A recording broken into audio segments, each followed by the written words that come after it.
1 Peter chapter 4. Therefore, since Christ suffered for us in the flesh, arm yourselves also with the same mind, for he who has suffered in the flesh has ceased from sin, that you no longer should live the rest of your time in the flesh for the lusts of men, but for the will of God. For we have spent enough of our pastime doing the desire of the Gentiles, and having walked in lewdness, lusts, drunken binges, orgies, carousings, and abominable idolatries.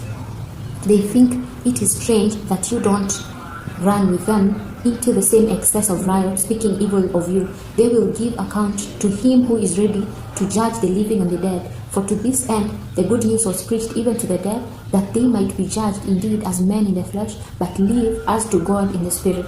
But the end of all things is near. Therefore, be of sound mind, self-controlled, and sober in prayer. And above all things, be earnest in your love among yourselves, for love covers a multitude of sins.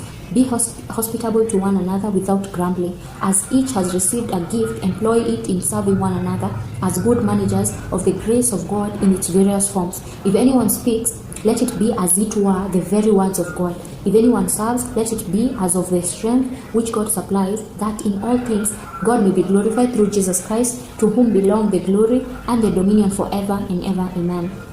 Beloved, don't be astonished at the fiery trial which has come upon you to test you, as though a strange thing happened to you. But because you are partakers of Christ's suffering, rejoice, that at the revelation of his glory you also may rejoice with exceeding joy. If you are insulted for the name of Christ, you are blessed, because the Spirit of glory and of God rests on you. On their part he is blasphemed, but on your part he is glorified. But let none of you suffer as a murderer, or a thief, or an evildoer, or a meddler in other men's matters.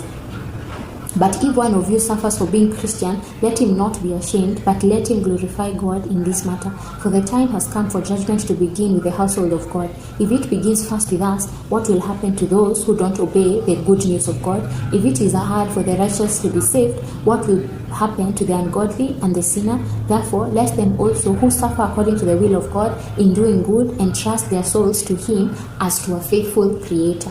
Amen.